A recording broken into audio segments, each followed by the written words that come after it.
Last సెషన్లోకి వచ్చేసారు ఇవాళ.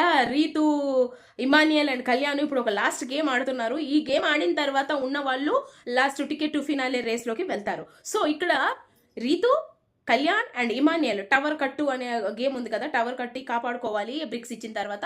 So ఇక్కడ ముగ్గురు టవర్స్ కట్టేశారు. అసలు కళ్యాణ్ అయితే ఇక్కడి నుంచి కట్టుకొని తీసుకెళ్ళిపోయాడు. అందరు ఇటుకలు అక్కడికి తీసుకెళ్ళి కట్టారు, కానీ కళ్యాణ్ ఒక సూపర్ స్ట్రాటజీ ప్లే చేశాడు. దీనికి సంచాలక్గా ఉన్నది మన సంజన గారు. సో ఇక్కడ ఏంటంటే సంచాలకుని ఎంచుకోవాల్సిన ఇదిలో కూడా రీతు చాలా క్లియర్గా ఉంది. ఎందుకంటే పవన్ అనుకున్నారు, బట్ పవనే కదా రీతుని సపోర్ట్ చేసేది. సో అందుకు నేను పవన్ వద్దు, వేరే ఇంకెవరైనా చూడండి అని చెప్పేసి మొత్తానికి సంచాలక్ సంజన గారిని సెలెక్ట్ చేసుకోవడం జరిగింది. అయితే ఇక్కడ పవన్ బాగానే వారిచ్చాడు, బట్ రీతు టవర్ పడిపోయింది. అండ్ కళ్యాణ్ మీద ఎక్కువ ఫోకస్ చేశాడు పవన్. కళ్యాణ్ మీదకి పవన్ ఫోకస్ చేయడం వల్ల తనూజ రీతు మీద ఫోకస్ చేసింది. అండ్ భరణి గారు అండ్ సుమన్ శెట్టి గారితో స్టార్టింగ్లోనే తనుజ మాట్లాడడం జరిగింది. ఇక్కడ కళ్యాణ్ గెలవాలనుకుంటున్నాను, at the end of the day ఎవరో ఇద్దరు ఆడాలి కాబట్టి ఇందులో కళ్యాణ్ గెలవాలని నేను అనుకుంటున్నాను, ప్లీజ్ కళ్యాణ్ని టార్గెట్ చేయొద్దు అని చెప్పేసి నాన్నకి అండ్ బాబాయ్ అన్నట్టు సుమన్ శెట్టి గారికి ఆల్రెడీ ఆర్డర్ ఇచ్చేసింది. ఈ విషయంలో నేను ఇప్పటి వరకు తనుజ ఆడిన గేమ్స్ నాకు పెద్దగా క్లియర్గా లైక్ జెన్యున్గా అనిపించలేదు, బట్ ఈ వీక్ నుంచి మాత్రం నాకు చాలా జెన్యున్గా అనిపించింది. తన సపోర్ట్ చాలా జెన్యున్గా ఇచ్చింది అండ్ సంచాలక్గా కూడా చాలా జెన్యున్గా చేసింది. ఈ వీక్ అంతా చూసుకుంటే మీకే అర్థమవుతుంది. సో ఇక్కడ కళ్యాణ్ అయితే విన్ అయిపోయాడు. ఇమానియల్ మీద కూడా పెద్దగా టార్గెట్ ఎవరూ చేయలేదు, కానీ డెమాన్ పవన్ చేయడం వల్ల ఇమానియల్ కొంచెము సెకండ్ ప్లేస్లోకి లాస్ట్లో పడిపోయింది.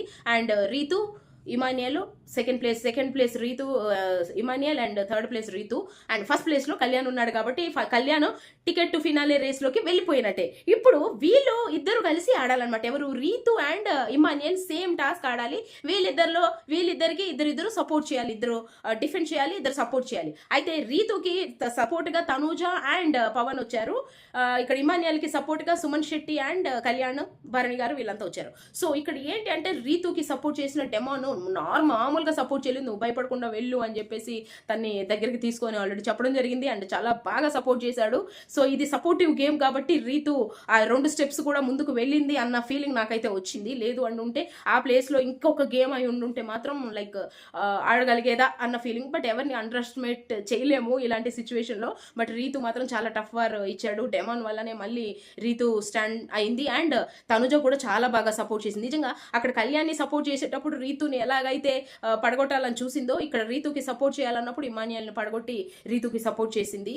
అది అక్కడ కూడా తనుజ స్ట్రాటజీ ఉంది అని నాకు అనిపించింది. ఎందుకంటే ఇక్కడ రీతు గెలిస్తే కళ్యాణ్తో ఆడటానికి కళ్యాణ్కి ఈజీ అయిపోతుంది.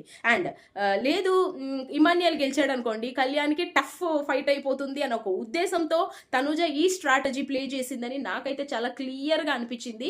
సో మీకు కూడా అలా అనిపిస్తే దయచేసి కామెంట్ చేయండి. ఎందుకంటే ఇంతకుముందు లాస్ట్ వీక్ జరిగిన టాస్క్లో కూడా రీతునే గెలిపించింది.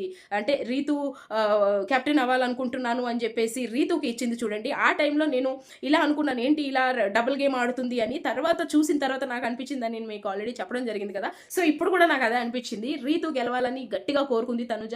ఎందుకంటే కళ్యాణ్కి లాస్ట్లో టఫ్ ఫైట్ ఉండకూడదు అనుకుంది కాబట్టి. సో అదే విధంగా రీతు గెలిచింది. అండ్ లాస్ట్కి వచ్చేసరికి ఇప్పుడు కళ్యాణ్కి అండ్ రీతుకి ఒక వార్ అనమాట. మంచిగా ఒక కేజ్ లాగా ఇచ్చారు, లైక్ సమ్ గూడెం లాగా సమ్ ఇచ్చిన తర్వాత ఆ లోపల బస్తాలు ఉంటాయి. ఆ బస్తాలు తీసుకొని ఆ లోపల తాళ్ళే కట్టేసి ఉంటాయి. ఆ లోపల నుంచి వచ్చి అక్కడ కీ ఉంటుంది, కీ తీసుకొని దానికి ఆ లాక్ ఓపెన్ చేసి బయటకు వచ్చిన తర్వాత వీళ్ళకి కొన్ని కీస్ ఉంటాయి అనమాట. అందులో ఏది కరెక్ట్ కీనో తెలియదు. 3 బాక్సెస్ ఉంటాయి. అందులో ఒక కీ పిక్ చేసుకొని బాక్స్ ఓపెన్ చేసి అందులో బాల్ తీసి అక్కడ స్లైడింగ్ బోర్డు ఉంటుంది, దానికి మొత్తం హోల్స్ ఉంటాయి అనమాట, 6-7 హోల్స్. ఆ హోల్స్లో పడకుండా ఆ బాల్ని తీసుకెళ్ళి అక్కడ ఉన్న బాస్కెట్ ఏదైతే ఉందో అందులో వేయాలి. ఈ టాస్క్ అయితే మామూలుగా చేయలేదు ఇద్దరు కూడా. ఇక్కడ ఈ బస్తాలు తీసి బయటకు వచ్చిన తర్వాత లోపలికి వెళ్ళిన తర్వాత కొన్ని బాక్సెస్ ఉంటాయి. ఆ బాక్సెస్ మీద ఒక ల్యాడర్ లాగా ఒక రాడ్, లైక్ ఫ్లాట్ రాడ్ వేసుకొని దాని మీద నుంచి వెళ్ళి బయటికి రావాలి గార్డెన్ ఏరియాలోకి మళ్ళీ. సో ఇదనమాట టాస్క్. ఈ టాస్క్లో ఫస్ట్ బాల్ వేసిన తర్వాత వాళ్ళ ఫోటో ఫ్రేమ్స్ ఏవైతే ఉన్నాయో క్లిప్స్ లాగా ఇచ్చారో దాన్ని సెట్ చేసి మళ్ళీ ఇంకొక బాక్స్ ఓపెన్ చేసి అందులో ఉన్న బాల్ తీసి వేసి మళ్ళీ ఇంకొక బాల్ వేయాలి. ఇది టాస్క్. సూపర్గా ఆడారు ఇద్దరు కూడా. నిజంగా రీతు కూడా చాలా బాగా ఆడింది పాపం. ఆడిన తర్వాత కళ్యాణ్ అయితే with in no time complete చేసేసాడు. అప్పటికే సంజన గారు అరుస్తున్నారు, సరిగ్గా పెట్టుకొని ఫోటో, ఎందుకంటే లాస్ట్ మినిట్లో నీ ఫోటో సరిగ్గా లేదని, ఫ్రేమ్ సరిగ్గా లేదని ఇలాంటివి జరుగుతున్నాయి కూడా కదా. సంజన గారు అరుస్తూనే ఉన్నారు, సరిగ్గా పెట్టని. అసలు సరిగ్గా పెట్టేశాడు. నిజంగా మనం అనుకున్న పర్సన్, మనం ఇప్పటి వరకు సపోర్ట్ చేసుకుంటూ వచ్చిన పర్సన్ విన్ అయితే ఆ ఫీలే వేరబ్బా. మనమే విన్ అయ్యామా అన్న ఫీలింగ్ వస్తుంది. మీకు ఎంతమందికి కళ్యాణ్ గెలవాలని కోరుకున్నారు అండ్ కళ్యాణ్ గెలిచిన తర్వాత ఎంతమంది హ్యాపీగా ఫీల్ అవుతున్నారు దయచేసి కమెంట్ చేయండి. సూపర్గా ఉంది అసలు. అయితే టికెట్ టు ఫినాలే అనే ఫస్ట్ ఫైనలిస్ట్ కళ్యాణ్ అయిపోయాడు. అసలు ఆ ఫైనలిస్ట్ ఆ ట్రోఫీ తీస్తుంటే ఆ వైబ్రేషనే వేరు. కళ్యాణ్ అసలు నో వర్డ్స్. అసలు సెకండ్ రౌండ్లో ఓడిపోయిన తర్వాత ఇమ్మాన్యుయల్ కోసం చాలా అంటే చాలా బాధపడ్డాడు కళ్యాణ్.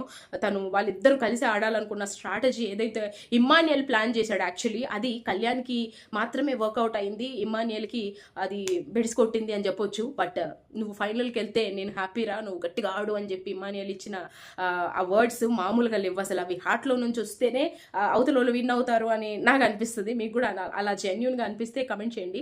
అండ్ ఇక్కడ లాస్ట్కి ఒక సాంగ్ ప్లే చేశారు, గూస్ బంప్స్. అసలు భరణి గారు అయితే ఎంత హ్యాపీగా ఫీల్ అయ్యారో చెప్పలేను.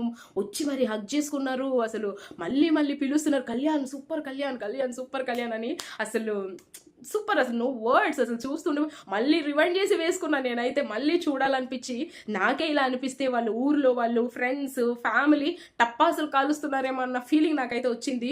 ఇచ్చి పడేశాడు కళ్యాణ్.